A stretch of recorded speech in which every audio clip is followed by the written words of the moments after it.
एक कदम ईश्वर की ओर। निर्वाण प्रकरण पूर्वार्ध 31वां सर्ग। जिससे मन, प्राण और इंद्रियों के द्वारा बाहर और भीतर प्रकाश होता है, उस शुद्ध चिति का जीव रूपता आदि के निषेध से प्रदर्शन।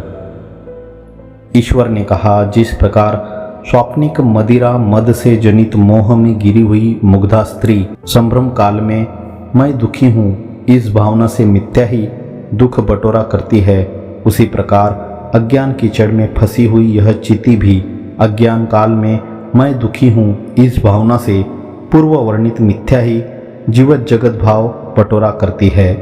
जिस प्रकार विपरीत मति युक्त मुग्धा स्त्री मरी हुई न होने पर भी मैं मर गई, नष्ट न हुई भी मैं नष्ट हो गई, यो भावना करती हुई रोती रहती है, उसी प्रकार यह चिति भी मैं नष्ट हो गई, मैं मर गई, यो भावना करती हुई झूठ मूठ रोती रहती है। विपरीत हुई बुद्धि कुम्हार के घूमते हुए चाक को भी जिस प्रकार बिना निमित्त के ही स्थिर देखती है, ठीक उसी प्रकार यह चिति भी अहंता के भ्रम से असत्य इस संपूर्ण संसार को बिना कारण ही सत्य देखती है। इस चिति के संसार अनुभव में कारण चित्त ही है, लेकिन वह कारण रूप चित्त कोई पदार्थ ही नहीं है, क्योंकि वह चित्त या उससे भिन्न अचित दोनों में से कोई हो ही नहीं सकता। यदि अचित रूप मानेंगे तो वह जगत के अंतर्गत हो जाने से जगत कल्पक ही नहीं हो सकता। चित्त की सत्ता सिद्ध न होने से ही उसके चैत्य अर्थात विषय जगत की भी सत्ता सिद्ध नहीं है, यही कहते हैं। इस प्रकार चित्त रूप कारण का अभाव सिद्ध होने से चैत्य का अर्थात जगत रूप विषय का भी अभाव सिद्ध ही है। इसलिए जिस चिति के द्वारा श्रम पूर्वक चित्त अनुभूत होता है, वह चिति चित्त और उसके अधीन चैत्य स्वरूप नहीं है, किंतु शुद्ध रूप ही है। चित्त के निषेध से ही चिति में चक्षु आदि इंद्रिय प्रयुक्त दृश्य दर्शन और दृष्टा रूप त्रिपुटी का निषेध भी सिद्ध हो जाता है। यह कहते हैं, जिस प्रकार पत्थर में तेल नहीं रहता, उसी प्रकार शुद्ध चिति में दृश्य दर्शन और दृष्टा का रूप नहीं रहता। जैसे चंद्रमा में कालिमा अर्थात कालापन नहीं रहती, वैसे ही चिति में कर्ता कर्म और करण नहीं रहते। जिस प्रकार आकाश में नवीन अंकुर का अभाव है, उसी प्रकार चिति में प्रमाता प्रमेय और प्रमाण इन तीनों का अभाव है। जिस प्रकार नंदनवन में खैर के वृक्ष का अभाव है, उसी प्रकार चिति में चित्तवृत्ति चेतन अर्थात चित्तवृत्ति के आश्रय और चैत्य अर्थात उक्त वृत्ति के विषय आदि का अभाव है। जैसे आकाश में पर्व तत्व नहीं है, वैसे ही चिति में अहंता त्वंता और तत्ता दूसरी परोक्ष वस्तुता आदि नहीं है। जैसे काजल में शंखत्व नहीं रहता, वैसे ही चिति में स्वदेहत्व और अन्य देहत्व नहीं रहते। जैसे परमाणु के अंदर सुमेरु नहीं रहते, वैसे ही इसमें अनेक प्रकार के जीव तथा प्रत्येक शरीर में आत्मा के अभेदाध्यास भी नहीं रहते। इसमें शब्द और अर्थ अर्थात नाम और रूप की कथा तो इस प्रकार नहीं है, जिस प्रकार महा ऊसर भूमि में लता की। अथा आदेशों नेति नेति इत्यादि सर्व दृश्यों के शास्त्रीय निषेध भी तत्व साक्षात्कार पर्यंत ही है, क्योंकि चित्तत्व का साक्षात्कार होने पर तो प्रतियोगी की प्रसिद्धि न होने से उसका कभी संभव नहीं है, यही कहते हैं। इस चिति में नेति नेति इत्यादि निषेध परक श्रुतियाँ ऐसे नहीं हैं, जैसे सूर्यमंडल में रात्रि जिस प्रकार तुषार में उष्णता नहीं रहती, उसी प्रकार इसमें वस्तु से अतिरिक्त वस्तुत्व और अवस्तुत्व रूप धर्म भी नहीं रहते। इसमें शून्यता और अशून्यता इस प्रकार नहीं है, जिस प्रकार शिला के गर्भ में वृक्ष, आकाश में अनाकाशता की नई भिन्न भिन्न वादियों के द्वारा कल्पित प्रसिद्ध महती शून्यता और अशून्यता विचार करने पर जैसे नहीं रहती, केवली भाव लक्षण स्वरूप स्वच्छता ही अवशेष रहती है, न कि अणुमात्र भी उससे कुछ भिन्न, वैसे ही इस चिति में भी शून्यता और अशून्यता है।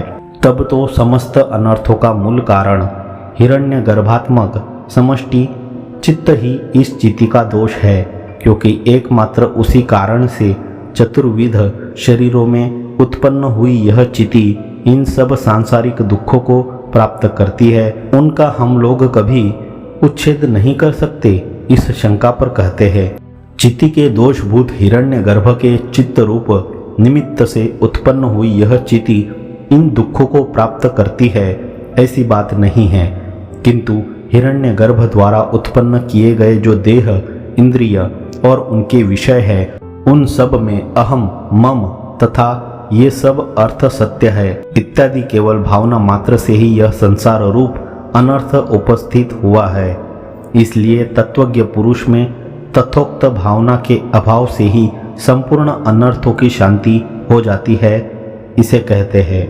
तत्वज्ञ पुरुष में तथोक्त अहम, मम तथा ये सांसारिक पदार्थ सत्य है, इस प्रकार की भावना के अभाव से ही यह संपूर्ण अनर्थ अपने आप संशांत हो जाता है और तत्वज्ञ पुरुष में भी तथोक्त सारी भावनाओं के अभाव के बिना संपूर्ण दुख प्राप्त होते रहते हैं। यही कारण है कि तृण की नाई तिरस्कार के योग्य भी यह त्रैलोक्य पदार्थ केवल भावना के यानी वासना के बल से अज्ञानियों के लिए दुस्साध्य होकर स्थित है, इसे कहते हैं। पूर्वोक्त प्रकार की तव ममात्मक जो भावना है वही इस दुखादि की प्रसक्ति में कारण है। उस भावना में पुरुष की स्वतंत्रता है, यानी वह भावना कर सकता है और नहीं भी कर सकता है।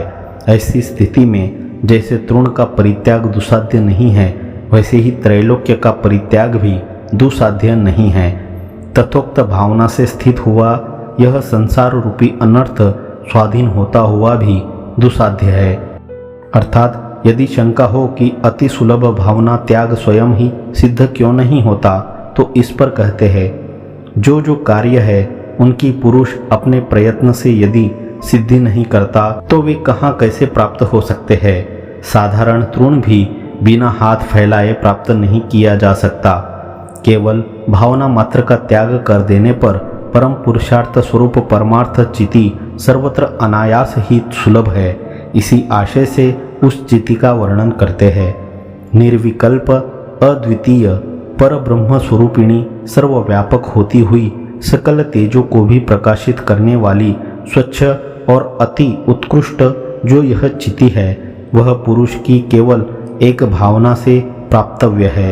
वह चिति संपूर्ण पदार्थों का अवभास करने वाली सर्वव्यापक, नित्य निर्मल, नित्योदित, मन से रहित, सकल विकारों से वर्जित और निरंजन है।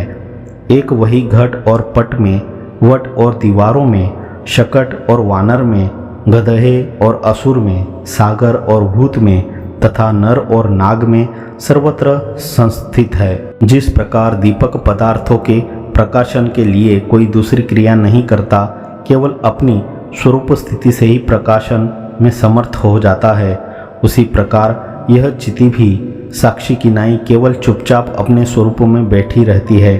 चलने फिरने और हिलने डोलने में समर्थ रहती हुई भी कहीं पर हिलने डोलने या चलने फिरने का नाम तक नहीं लेती। ऐसी सामर्थ्य रखती हुई भी वह चिति केवल देहादि भाव से वास्तव में मलिन न होती हुई भी मलिन हो गई है, यानी नानाविध राग द्वेषादि दोषों से संयुक्त हो गई है। इसमें यद्यपि किसी प्रकार का विकल्प है नहीं, फिर भी विविध विकल्पों से युक्त हो गई है। अजड़ होती हुई भी जड़ सी भासती है एवं सर्वगामिनी होती हुई भी असर्वगामिनी। अब सर्वगामिनी और अत्यंत सूक्ष्म चिति का एक एक शरीर के अंदर नख से लेकर सिर तक जो विशेष व्याप्ति लक्षण संचय है, उसमें युक्ति बतलाते हैं।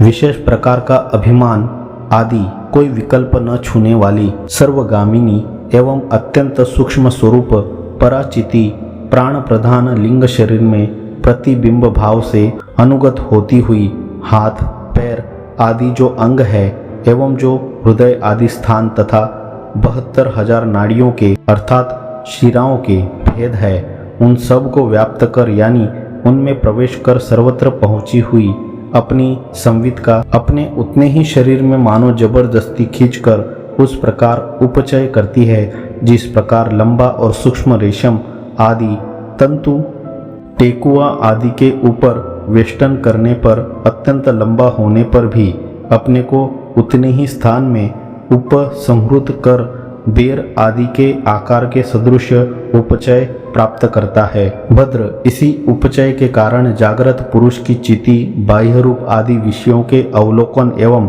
अंदर मानसिक व्यापारों से वेष्टित होती हुई बोध पक्षपातिनी हो जाती है और निद्रा ले रहे पुरुष की चिति तो स्वप्न में वासनामय रूप आदि के अवलोकन एवं मनोव्यापारों से वेष्टित होती हुई दो पक्षों का यानी भीतर बोध और बाहर अबोध, इन दो पक्षों का अवलंबन करती है।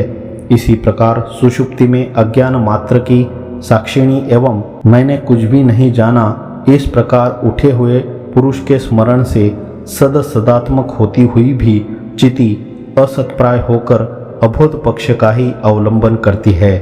जिस प्रकार साधु हुआ पुरुष भी दुर्जन संगति से चिरकाल तक चित्त के संस्कृत होने पर दुर्जन की इच्छाएं लेकर असाधु हो जाता है, उसी प्रकार अत्यंत स्वच्छ परा चिति ही देहादि में तादात्म्य अभिमान करने से तदनुकूल प्राप्ति की और प्रतिकूल परिहार आदि की चिंता करती है, अर्थात और स्वयं जड़ देहादि रूप हो जाती है। इसलिए चित्त के पुनः ब्रह्म रूपता से भावित होने पर वह ब्रह्मरूप ही हो जाता है। इस आशय से दृष्टांत कहते हैं।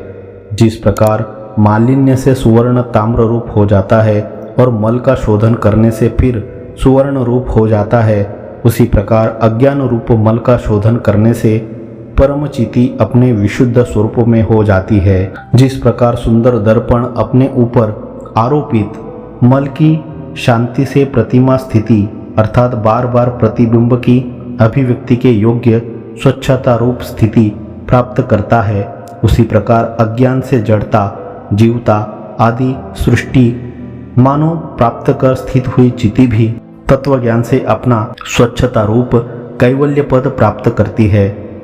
असत रूप अज्ञान के लाभ से चिति का संसार बढ़ता जाता है और सच्चिदानंद स्वरूप चिति स्वभाव के ज्ञान से यह संसार असत रूप ही होकर शांत हो जाता है।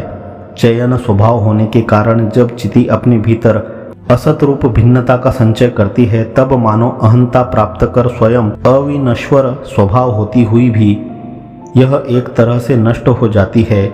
जैसे थोड़े से स्पंदन से यानी डंठल के वियोजक प्रच्युति मात्र से पर्वत के तट प्रांत प्रदेश में स्थित वृक्ष से फल नीचे गिरता है, वैसे ही अज्ञान के स्पंदन से संविति का यह जीव भाव भी एक तरह का महान अधपतन है। रूप आदि विषयों की जो यह सत्ता है वह चिति की ही है। चिति स्वयं निर्मल ही है। भेद और अभेदाध्यास तो एकमात्र अज्ञान से जनित है और वे ज्ञान से विलीन हो जाते हैं। चित्त साक्षी की केवल सत्ता से ही चित्त इंद्रिय आदि में ज्ञान ऐसे होता है जैसे केवल आलोक सत्ता से क्रियाओं में व्यवहार होता है। सामान्य रूप से कथित विषय का विशेष रूप से चक्षु आदि इंद्रियों में विभागशाह उपादान कर रहे भगवान शंकर जी सर्वत्र चिति की ही फलरूपता बतलाते हैं। चिति सन्निधि से प्रेरित हुए व्यान वायु रूप निमित्त से चक्षु की कनिनिकाओं में स्पंद होता है। उसमें अवस्थित प्रकाश अर्थात तेजस इंद्रिय चक्षु कही जाती है।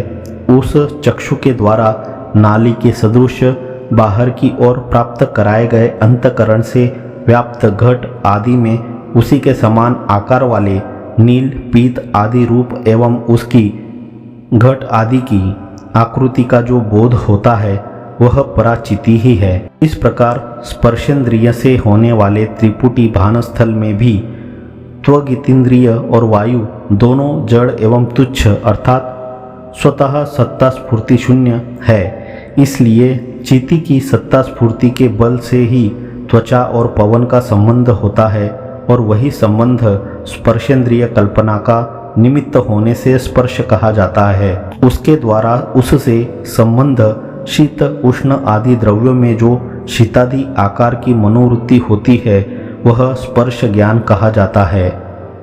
और स्पर्श ज्ञान से युक्त विषय पर्यंत जो त्रिपुटी का प्रकाश है वह परासाक्षी चिति है। इसी प्रकार घ्राणेन्द्रिय और गंध रूप से विभक्त हुए गंध तन्मात्रा का नासापुट में प्रवेश करने वाले पवन द्वारा किया गया जो उसका संबंध है वही गंधाकार अंतकरण वृत्तियों का निमित्त होने से गंध संवित कहलाती है।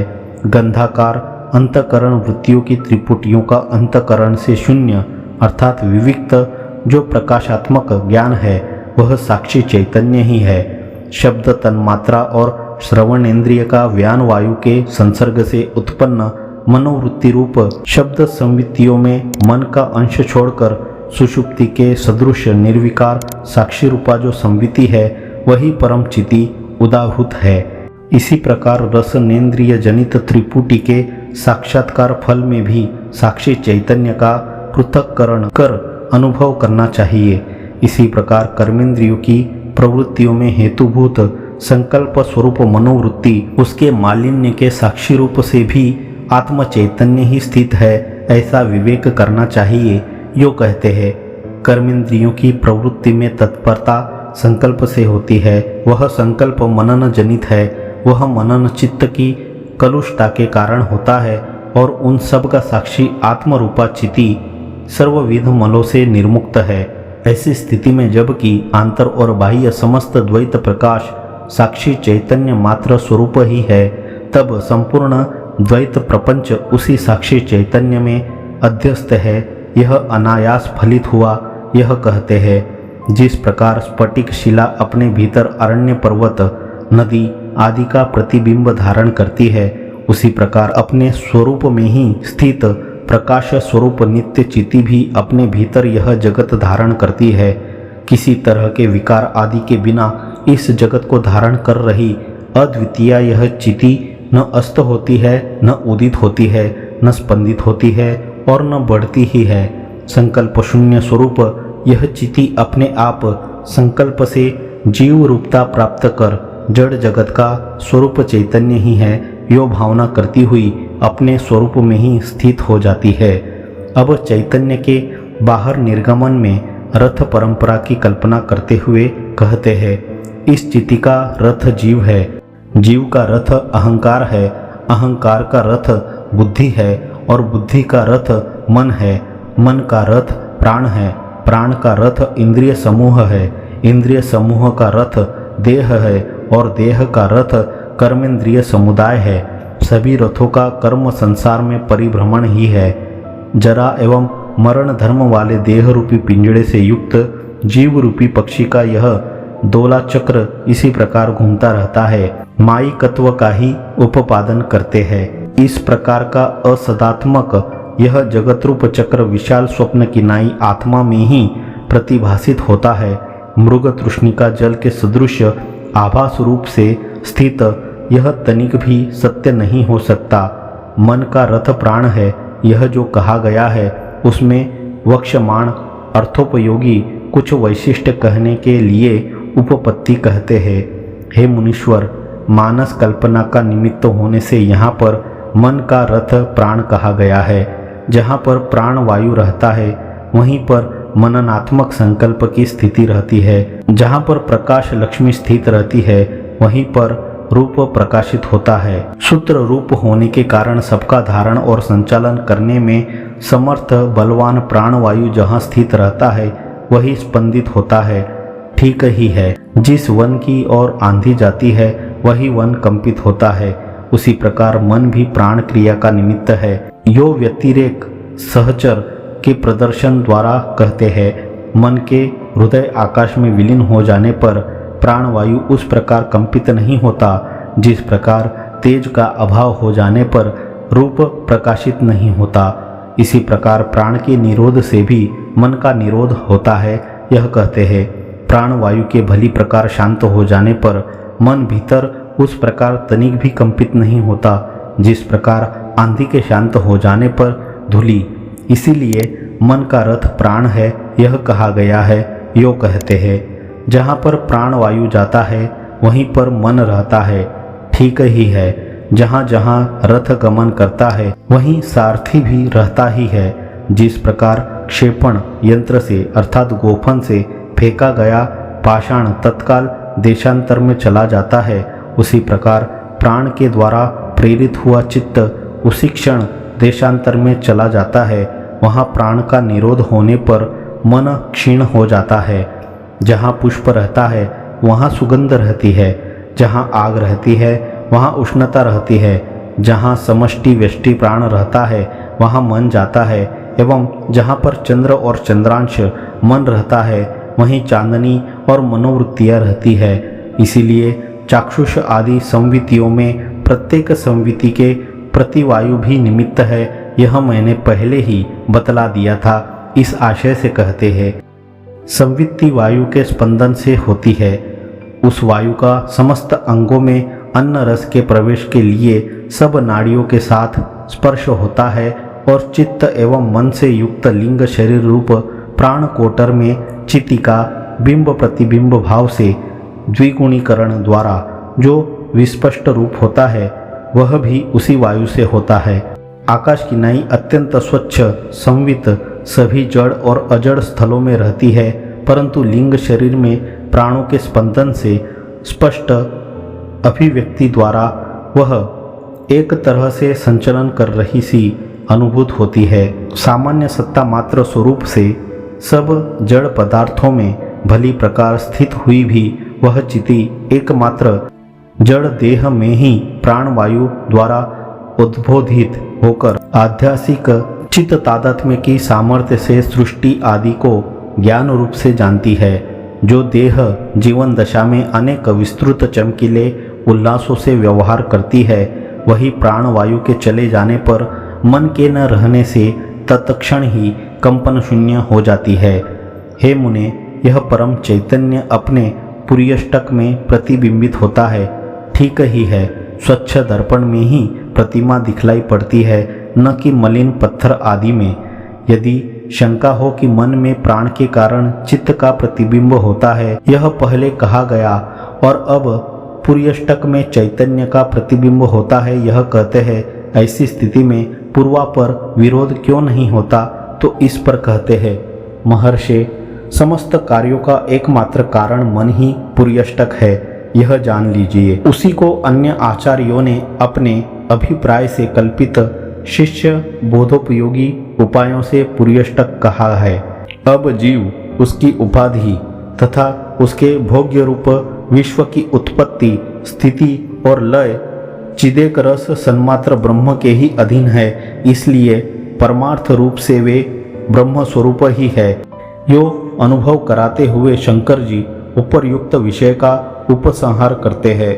महर्षि, चूंकि अनेक प्रकार की कल्पनाओं से ग्रस्त यह दृश्य समूह चित्ती में ही उदित होता है, चूंकि उसी में स्थित और लीन हो जाता है, एवं चूंकि मन ही देह दृष्टि से भ्रमग्रस्त होता है, यो ज्ञानियों द्वारा अनुभूत है, इसलिए यह संपूर्ण विश्व पर ब्रह्म स्वरूप ही है, दूसरा नहीं, यह जानिए। 31वां सर्ग समाप्त।